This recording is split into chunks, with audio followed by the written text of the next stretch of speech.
Thyroid recovery म्हणजे नेमकं काय आणि खरंच शक्य आहे का?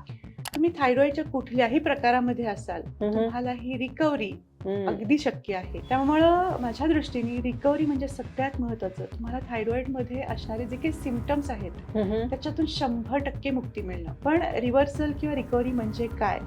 सो तुमच्या गोळ्यांमध्ये ॲटलिस्ट तुम्ही 50% त्याच्यामध्ये रिडक्शन करू शकणं.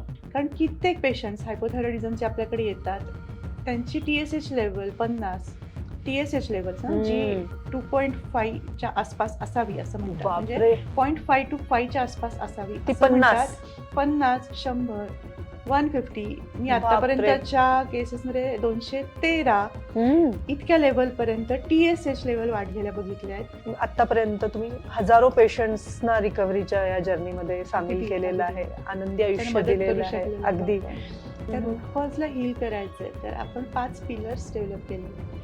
त्या 5ही पिलर्सवर एव्हरी मंथ आपण काम करतो. तर नवीन वर्षामध्ये ही थायरॉइडची रिकव्हरी किंवा हा प्रवास जर सुरू करायचा असेल तर कुठल्या 3 स्टेप्सनी तो सुरू करणं गरजेचं आहे? आणि यासाठी तुम्ही 3E फॉर्म्युला करू शकता. त्या 3 स्टेप्स तू म्हणालीस की काय करायला पाहिजे. सो पहिला E आहे